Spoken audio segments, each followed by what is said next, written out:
বন্ধুরা, একদিনের কথা।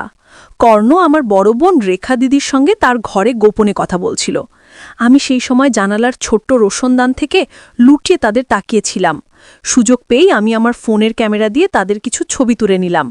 কর্ণ আমাদের পাড়ার একজন তরুণ চিত্রশিল্পী। সে প্রায়ই রেখা দিদির সঙ্গে লুকিয়ে লুকিয়ে দেখা করত। আমি তাদের এই গোপন সম্পর্কের রহস্য জেনে গিয়েছিলাম, তাই ছবি তোলার সময় আমি বিশেষ সতর্কতা নিলাম। ফোন সাইলেন্ট মোডে রাখলাম এবং ক্যামেরার শব্দ বন্ধ করে দিলাম। সেই সময় আমার নিজের কোনো ভালো ক্যামেরা ফোন ছিল না, তাই আমি আমার বন্ধুর কাছ থেকে তার ফোন ধার নিয়েছিলাম। ছবি তোলার পর আমি সেগুলো আমার ল্যাপটপে ট্রান্সফার করে নিলাম এবং বন্ধুর ফোন থেকে সব ছবি মুছে দিলাম। তারপর আমি বন্ধুকে তার ফোন ফেরত দিলাম। এরপর আমি একটা ফটো এডিটিং টুল ব্যবহার করে ছবিগুলোর উজ্জ্বলতা একটু বাড়ালাম, যাতে রেখা দিদি এবং কর্ণের মুখ স্পষ্টভাবে দেখা যায়।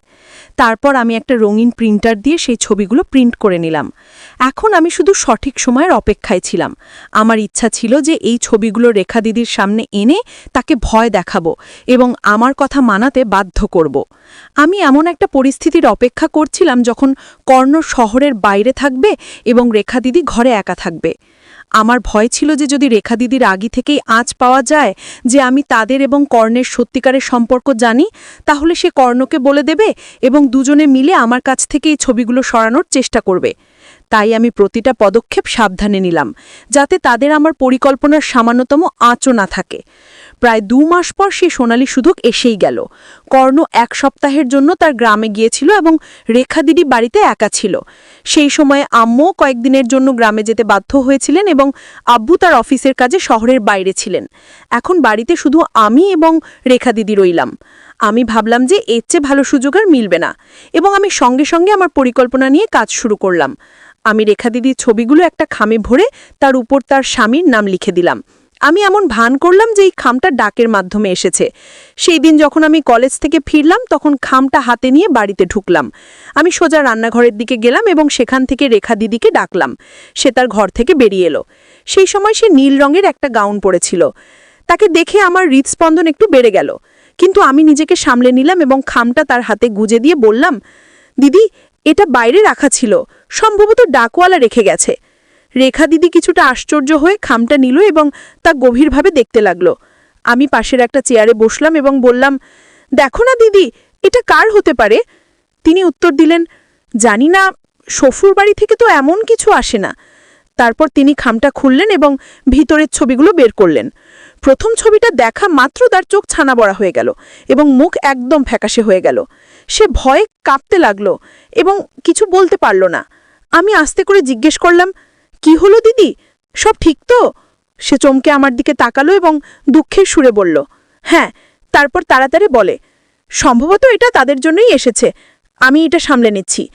কথা বলে সে দ্রুত তার ঘরের দিকে চলে গেল। তার চলে যাওয়ার পর আমার একটু স্বস্তি মিলল। আমি ভাবতে লাগলাম যে এখন কি হবে। রেখা দিদি ছবিগুলো দেখে ফেলেছে এবং তার মুখ থেকে স্পষ্ট বোঝা যাচ্ছিল যে সে গভীরভাবে আঘাত পেয়েছে। সম্ভবত সে আমার কাছ থেকে তার অনুভূতি লুকানোর জন্য ঘরের দিকে ছুটে গিয়েছিল। কিন্তু আমি আমার পরিকল্পনা এগিয়ে নেওয়ার সিদ্ধান্ত নিয়েছিলাম। এখন আমাকে আমার ইচ্ছা পূরণ করতে হবে। যদিও মনে একটু ভয় এবং উৎসুকতাও দুটোই ছিল যে সামনে কি হতে যাচ্ছে। তারপর আমি আরাম করে খাবার খেলাম এবং আমার ঘরে গিয়ে বিছানায় শুয়ে পড়লাম। আমি ভাবলাম যে রেখা দিদিকে একটু সময় দেওয়া উচিত, যাতে সে নিজেকে সামলে নিতে পারে। পরের 2 ঘন্টা আমি শুধু এটাই ভাবতে থাকলাম যে এখন পরবর্তী পদক্ষেপ কি হবে। এরপর আমি উঠে পড়লাম এবং রেখা দিদির ঘরের দরজায় গিয়ে আস্তে করে খটখট করলাম। ভিতর থেকে তার কণ্ঠস্বর শোনা গেল, কি? আমি বললাম, দরজা খোলো না। তিনি জিজ্ঞেস করলেন, কেন? আমি উত্তর দিলাম, আমার তোমার সঙ্গে কিছু কথা বলতে হবে।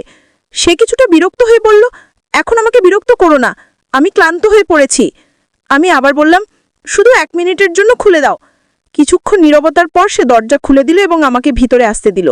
সে বিছানায় বসলো এবং ক্লান্ত ভঙ্গিতে বলল, তাড়াতাড়ি বলো, আমার মাথা ফেটে যাচ্ছে, আমাকে বিশ্রাম নিতে হবে। আমি উদ্বেগ প্রকাশ করে বললাম, দিদি, শরীর খারাপ লাগছে নাকি? সে রেগে বলল, আমি ঠিক আছি, যা বলারটা তাড়াতাড়ি বলো। আমি বললাম, আমার ফোনে কিছু ছবি আছে যা আমি তোমাকে দেখাতে চাই। এটি শুনে সে সতর্ক হয়ে বলল, কেমন ছবি, আর আমাকে কেন দেখাচ্ছ? আমি হালকা করে হেসে বললাম, অরে, আগে তো দেখে নাও, তোমার ভালো লাগবে। সে ঠান্ডা সুরে বলল, আমার কিছু দেখতে ইচ্ছা করছে না, তুমি এখান থেকে যাও। তখন আমি গম্ভীর হয়ে বললাম, যদি না দেখো তাহলে পরে আফসোস করবে। এখন সে বিভ্রান্ত হয়ে পড়ল এবং বলল, তোমার কি মানে? ঠিক আছে, তাড়াতাড়ি দেখাও। আমি একটু উৎসাহিত কিন্তু নার্ভাস হচ্ছিলাম। আমি তার কাছে গেলাম, ফোন বের করলাম এবং গ্যালারি খুললাম। রেখা দিদি স্ক্রিনের দিকে মনোযোগ সহকারে তাকিয়েছিল। প্রথম ছবিটা ছিল আম্মুর, যিনি রান্নাঘরে খাবার বানাচ্ছিলেন। এটি দেখে সে স্বস্তির নিঃশ্বাস ফেলল এবং ফোনটা তার হাতে নিল। আমি বললাম, আগের ছবিগুলো দেখো, খুব দারুণ। সে স্ক্রল করতে লাগলো। পরের দিকে আম্মু আব্বুর কিছু সাধারণ ছবি ছিল। তারপর রেখা দিদি এবং কর্ণরও কিছু সাধারণ ছবি ছিল। তারপর পরের ছবিটা এলো, যাতে সে এবং কর্ণ কাছাকাছি দাঁড়িয়েছিল। তার চোখ ছানা বড়া হয়ে গেল এবং সে আতঙ্কিত হয়ে আমার দিকে তাকাতে লাগলো। আমি ইশারায় তাকে পরের ছবি দেখতে বললাম।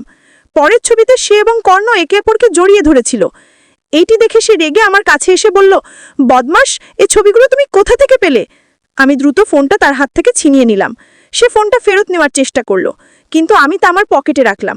সে রেগে চিৎকার করে বলল, বেহ্যাঁ, এই ছবিগুলো কোথা থেকে এনেছো? তাড়াতাড়ি বলো। আমি শান্তভাবে বললাম, আমি নিজে তুলেছি। এটি শুনে সে হক্কাবক্কা হয়ে গেল এবং বলল, কখন, কোথায়, কিভাবে?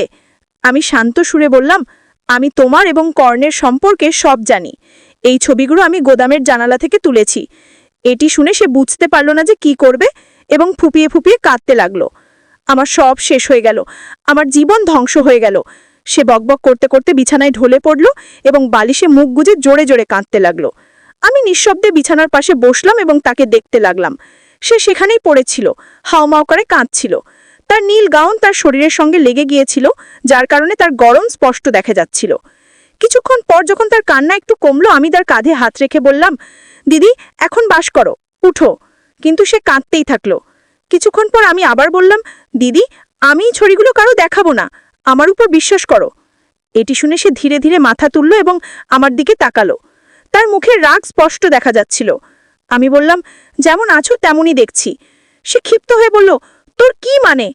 আমি বললাম, যেভাবে তুমি কর্ণের সঙ্গে থাকো সেটারই কথা বলছি। সে রেগে বলল, তুই আমার সঙ্গে এত অশালীন কথা কিভাবে বলতে পারিস? আমি তোর দিদি। আমি শান্ত সুরে বললাম, এই কথাটা কি ভুল? সে খিচিয়ে বলল, কর্ণের সঙ্গে যা হয় সেটা আলাদা, কিন্তু তুই আমার ভাই, তোর এরকম বলা উচিত নয়।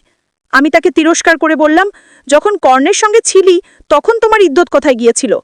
এতে সে রেগে উত্তর দিল, সে আমাকে জোর করেছিল। তারপর আস্তে করে বলল, দেখ রবি, প্রথমবার বাধ্য হয়েছিল, কিন্তু পরে আমি নিজেই তার সঙ্গে জড়িয়ে পড়ি। প্লিজ রবি, এখন এসব বন্ধ করে দাও। আমি ঠান্ডা সুরে বললাম, ঠিক আছে, কিছু বলবো না, কিন্তু এই ছবিগুলো আমি আমার কাছেই রাখব। প্রয়োজন হলে এগুলো প্রিন্ট করে ডাকের মাধ্যমে পাঠিয়ে দেব। এটি শুনে সে মাথা নিচু করে আবার কাঁদতে শুরু করলো। তাকে এই অবস্থায় দেখে আমার দুটো চিন্তা এলো, হয় তাকে এভাবেই ছেড়ে দিই, নয়তো তাকে পুরোপুরিভাবে আমার নিয়ন্ত্রণে নিয়ে আসি। কিছুক্ষণ কাদার পর সে মাথা তুলল এবং চোখে পানি নিয়ে বলল, রবি, তুই আমার বোন, তুই আমার সঙ্গে এত করছিস কেন? আমার জীবন তো ধ্বংস হয়ে যাবে। আমি কঠোর সুরে বললাম, এসব ভাবনা তোমার কর্ণের সঙ্গে যাওয়ার আগে ভাবা উচিত ছিল। সে হুপিয়ে হুপিয়ে বলল, প্রথমবার বাধ্য হয়েছিলাম, আমি অসহায় ছিলাম।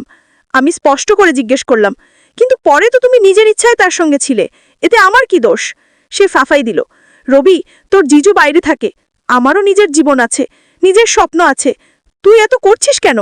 আমি বিদ্রুপ করে বললাম, বাহ দিদি, তাহলে এর মানে হলো যে তুমি যে কারোর সঙ্গে থাকতে পারো? সে আবারও একই কথা বলল, সে আমার উপর জোর করেছিল। আমি তীক্ষ্ণ স্বরে জিজ্ঞেস করলাম, তাহলে কি আমিও যদি এমন করি? সে রেগে চিৎকার করে বলল, রবি, তুই খুবই নোংরা কথা বলছিস, তোর লজ্জা করা উচিত। আমি বললাম, যা সত্যি তাই বলছি।